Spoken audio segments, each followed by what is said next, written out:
Hello and welcome to the English News of the Hour, coming to you live from the studio here in Tigray Television. I'm Salome Takhlai and I'll be with you for today's news. Stay tuned. In a briefing on Monday, member of Tigray Central Command Getachew Reda said that cessation of hostilities can only be ensured where its sustainability is guaranteed. Getachew also said that cessation of hostilities should be taken seriously and that an escape way when one's forces are pressured.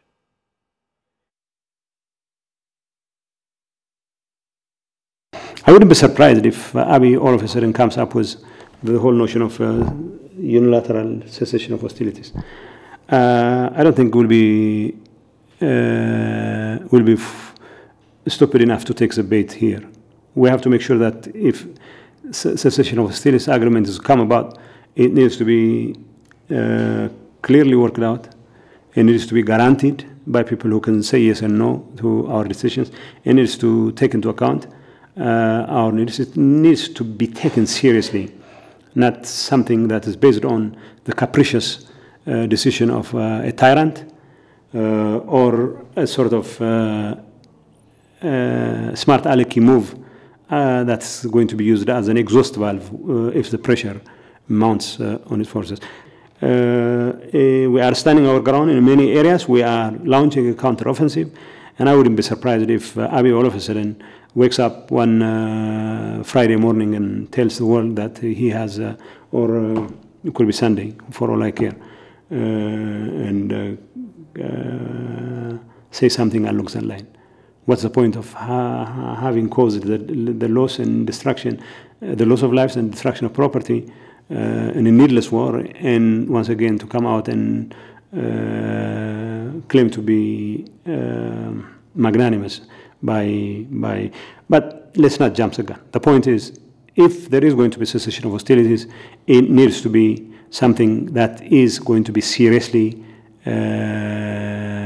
worked out and guaranteed by people who can say yes and no to the two sides, and something that can and should bring about the realistic possibility of peaceful resolution to the conflict. Getachew also stated that Eritrean forces have fully engaged in the war on Tigray and that Tigrayan forces are fighting with the joint army of the Ethiopian and Eritrean forces. The Eritreans are involved, and you ask me about the level of the extent of their involvement. They are involved big time. They have deployed their mechanized units, infantry units, they are special force units, commando units, and everything. So what's left for Eritreans to do? Except that there is every indication that the Eritreans often use the Ethiopian soldiers as cannon fodders. Here is a conflagration which has already been internationalized. And Isaias and Abiy are attacking our positions in Barakhat, and they are blaming the Sudanese. The Sudanese are nowhere to be found there. Our forces are in Tigray, within Tigray, and they are attacking those positions. And our forces, despite their modest number, I would say, are holding up very well. But the international community needs to understand that it's not a simple conflict between the TPLF or the Tigray government and Abiy Ahmed. It is a conflict that has attracted the full involvement of the Eritrean army. The Eritrean army is not making a foray into Tigray for the first time. It has been around for quite some time. In fact, it has occupied Tigray territory for well over 2 years now. What we have at stake is an entire Ethiopian military trying its luck to break our resistance. It is an entire Eritrean army trying its luck to break our resistance. And if they are allowed to get away with it, to get their way, that would mean Isaias will be playing a more devastating and more dangerous role in the entire region. And Abiy, once again, will have an opportunity to finish off to pick up where he left off when he was forced out of most of Tigray, and to finish off the people of Tigray. Speaking about the involvement of the Ethiopian Airlines in the war on Tigray, Getachew said that it had become an instrument in the genocidal campaign against the people of Tigray. Getachew also added that this would backfire on the airlines and the reputation that it had built over the years. And about 5 days ago, in 3 days' time, Ethiopian Airlines was able to conduct about 30-something flights to Lalibela and Samara, transporting munitions as well as elite Republican Guard units. It's very unfortunate. These elite units and the weapons they are carrying are meant to kill children, to kill women. Ethiopian Airlines, quite simply, has become an instrument of promoting a genocidal campaign against the people of Tigray. And it's not just about genocide against the people of Tigray. In the very young soldiers that are being transported and that are now becoming cannon fodders in our efforts to defend ourselves, Ethiopian Airlines, I would say, has their blood in its hands as well. The way the Ethiopian Airlines is handling its business will not only destroy the airlines itself, but also give the airline industry a very bad name. At this age and day, to have an acclaimed, international acclaimed airlines being complicit with the destruction of children, civilians, in a genocidal campaign that is being authored by Abiy Ahmed and Isaias Afwerki would be an absolute abomination as far as we're concerned. So we call on the international community to call a spade a spade. The Ethiopian Airlines is now fully involved in promoting the genocidal campaign against the people of Tigray. Shame on you, executives of the Ethiopian Airlines, who either fail to say no or who are complicit with Abiy's genocidal campaign. You're watching Tigray Television. In spite of international protocols and conventions it signed, the Ethiopian government has kept on using underage soldiers from different parts of the country on its recent attack on Tigray. Recently captured underage prisoners of war say that they were forcibly conscripted and were taken while they were on their way to school. Minta Kidan has more. Ethiopia is one of the 172 countries that has signed and ratified the optional protocol on forbidding the involvement of children in armed conflicts. The protocol that was agreed upon to be in effect on 12th of February 2002 proposes that states will not recruit or conscript children under the age of 18 to send them to the battlefield. Despite the signed protocol and other domestic and international laws and proclamations, the Ethiopian government has kept on using underaged children in its recent attack on Tigray. Underage prisoners of war from the southern front say that they were recruited forcibly while they were on their way to school. አበባው በላይ ወንድም ነው ይባላል የመጣሁት ከወለጋ ነው 15 ዓመቴ መሰኛ ክፍል ነበር ማለት ነው ወደ ትምህርት ቤት ስንሄድ ነው ትምህርት ቤት ስንሄድ በዛ ዙሪያው ታዲያ ለማን ብሎ ብዙ ሰው ነው ያመጡት ዙሪያው እስከዛ ማለት ነው የኔ ስም መሐመድ ዩሱፍ ይባል 16 ዓመት ነው እኔ በፍላጎት አልመጣም ሲደመር 5 ሰዓት የት ነው ወጣ አንተ ይላል ያዛል ከዛ ወደ እንትኑ ገባ እዛ ላይ ሰለጠና ገባ ስሜ ሙልቀን ወዲያጄ መኮንን ይባላል የመጣሁበት አካባቢ ከደወሎ እድሜ 17 ዓመት በታይም ላይም አለ የመጣንበት ምክንያት ትምህርት ቤት ምናምን ይሄር ከዚያ እንዲ ተከበብ ከዚያ ወዲ እንት ለወሰዱን አላወቅንም ነበር ለስር ነበር የመሰለን ከዚያ እንት በመኪና ማሰልጠኛ ወሰዱን አሰለጠኑን ወዲዚህ አቀላቀሉን ማለት ነው The captured children soldiers also say that they were given hateful pictures of Tigrayans, but the reality with the Tigray army proves them wrong as they were treated kindly. ካዘ መጥፎ ነው ትግራይ አታስቀርቡ ነው ምኑን ማነውስ ትግራይ ማለት እንደዚህ እዚህ ግን መተን ስናየው ልክ እንደ አባትና እንደ እናት ናቸው ተንከባክበው ካያዙን ካሰጠና ጀምረን ራሱ ሁሉ ነገር ነው እዛ ያገኘነውን የሰጡን ማለት ይቻላል። ነሐሴ 21 2014 ኦቦ እኛ እናቅም አሁን ለራሴ ለኛ ይነግሩንም እዛው ሄዱ ነው የሚሉት ባትናዞች ወንድሞች እህቶች ዘመዶች ምናምን ናቸው ምናፍቁኝ ማለት ነው።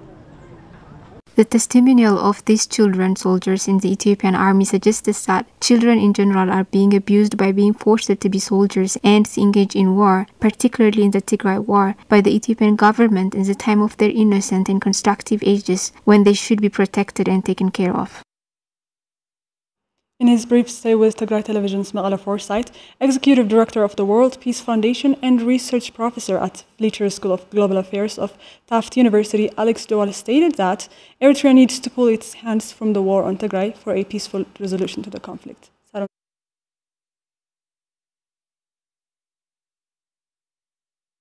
On his brief stay with Maqala Foresight, Alex Dowal, Executive Director of the World Peace Foundation and Research Professor at the Fletcher School of Global Affairs, Taft University, discussed on the current situation in Tigray and Eritrea's invasion of Tigray territories. On his interview, Alex highlighted that Isaiah's intention is to see Ethiopia weakened in general and specifically to see Tigray eliminated as a political entity.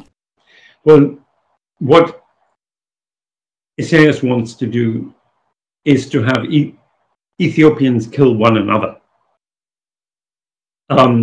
He wants, and in the early weeks of the war, it looked as though his ideal scenario was playing out. The TPLF was almost wiped out, and the Ethiopian National Defense Force was destroyed in the meantime as a workable institution. So he was getting his way, and he wants to see that happen again. Alex says that the world genocide is nowhere more applicable than in Tigray. I think if there's any case in the contemporary world where the term genocide is applicable, it would be Tigray. I think that if the State Department investigation into what was happening in Tigray, the report was completed 13 months ago. If that were to be unveiled, I think we would probably see the conclusion of the investigation is that there is a case to answer. As you say, the acts constitutive of genocide have been committed, and the intent is there, at least among some of the key perpetrators. Alex also noted that there can be no peace process until Eritrea is fully withdrawn from Tigray and out of the picture of the Ethiopian political affairs. He also says that Abiy's commitment for a peaceful resolution of the conflict is tactical and opportunistic rather than a genuine and strategic desire for peace. There has been a general understanding that as part of the peace process, Eritrea has to withdraw. But until such time as Eritrea is not only withdrawn from Ethiopia and from Tigray especially, but also completely and verifiably out of the picture, there can be really no peace process between Tigray and Addis Ababa. And the reason for this is that however much Abiy might be committed to peace, and my own view is that his commitment is only tactical and opportunistic, it is not genuine and strategic. But even if he were genuinely committed to peace, he would not be able to achieve that peace without the consent and the cooperation of Isaias Afwerki. Regarding the recent outbreak of hostilities, Alex says that Isaias has played an equal role as Abiy upon instigating the war on Tigray. I think what we can say with some confidence is that Isaias Afwerki has been exercising a veto over any attempt to any possibility of resolving the war in Tigray. And until that veto is resolved, we have to say Isaias is at the minimum a co-equal actor along with Abiy in instigating the war. It's hard to say who really is driving this car. But if we would want to say that Abiy has his hands on the steering wheel, it is Isaias who is there in the instructor's seat with that emergency brake, who is able to either stop it or prevent it from stopping. Finally, Alex cautioned that for a real peace process to be possible, a definitive removal of Eritrea from Tigray and an end to the starvation perpetrated through siege needs to happen immediately. I think the number one and number two factors are the definitive removal of Eritrea from the equation. Not promises, not bland assurances, oh, Eritreans will withdraw. We need a definitive removal of Eritrea with some robust, truly robust international guarantees. And if those guarantees aren't forthcoming, then there will be no end to this conflict. There may just be another lull before the fighting resumes. The second, I think, is there has to be a definitive guaranteed end to this starvation siege. An Ethiopian soldier who was recently surrendered to Tigrayan forces said that he has witnessed a massacre of dozens of Tigrayan civilians under the hands of Eritrean soldiers during the period of occupation. The prisoner of war also stated that he wishes to see a negotiated end to the conflict. Abraha Gebretensai reports.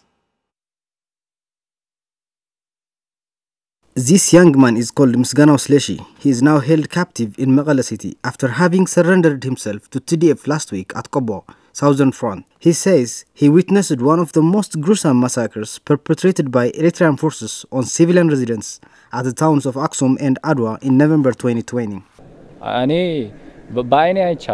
I witnessed massacres of civilians with my own eyes. I saw Eritreans killing civilians, including Shusha boys, on the streets indiscriminately. I had the chance to visit Aksum Referral Hospital as I had friends there. I saw many civilian casualties there, some of them amputated and others wounded, shot on their limbs and other parts of their bodies. The war prisoner also says that he feels awfully sad by the fact that the Ethiopian government invited foreign soldiers who were once labeled enemies and for having to be the one that opened the doors for them to kill civilians mercilessly. The big mistake, I think, is inviting someone who was once labeled enemy and using them as an instrument to kill around people. It is a pity to witness that. We all know that massacres were perpetrated in Tigray by the Eritrean forces. Misganao also expressed his dismay on the resumption of the war after months of relief following the declaration of humanitarian truce. He adds that he and his comrades have been waiting for the peace dialogue to work, but not for the resumption of yet another deadly war. Misganao regrets the fact that they ended up in another war and he chose to surrender to the Tigray forces without even firing a single bullet in his magazine. To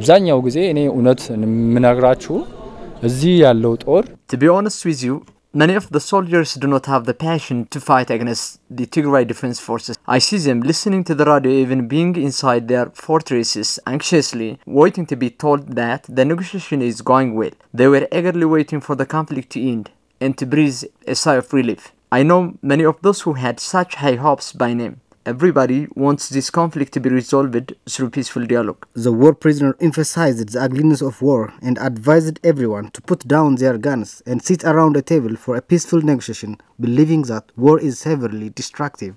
War cannot benefit anyone.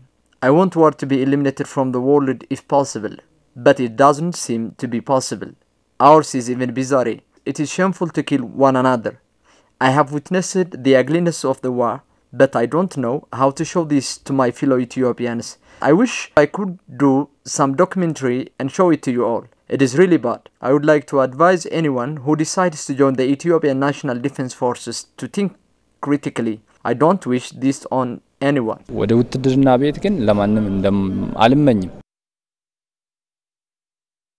One of the most gruesome aspects of the ongoing siege has been the discontinuation of banking services.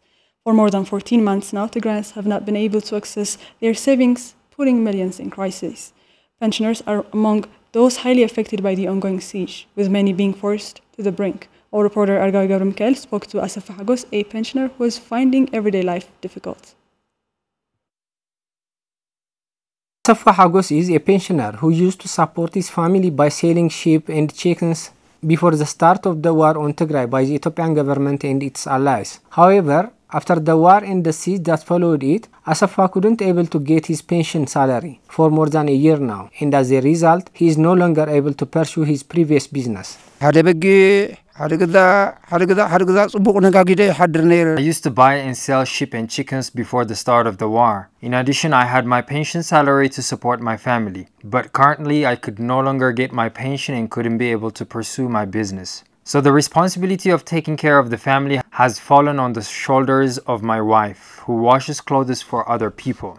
Asafa says that he used to live in an old house along with his children. Apparently, as a result of this year's rainy season that has gotten very heavy, his house has fallen down on him while he was sleeping at home alone. I was sleeping alone at home when the house fell apart. My wife and the children were not at home. It is people who managed to dig me out and brought me back from where I was buried alive. All my belongings were also buried, and the only belongings I have now left are the clothes that I'm wearing. Thus, I'm forced to share a shelter with dogs as I have nowhere else to go. Asafa also told us that he has money saved up at the National Bank of Ethiopia. However, he couldn't be able to use it in his time of desperation for the reason that basic services like banking and telecommunication services in Tigray have been permanently terminated by the Ethiopian government for over a year now. I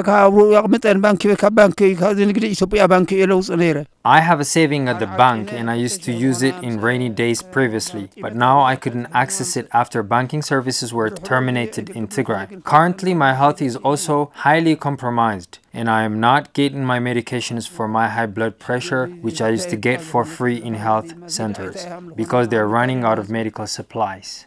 Millions in Tigray are suffering from lack of basics, as the Ethiopian government is determined to tighten the siege and terminate basic services like banking, telecommunication, and electricity. You've been watching Tigray Television's English news live on your television screens as well as on our social media platforms, YouTube and Facebook. That's all for today. Thank you for tuning in. Bye for now.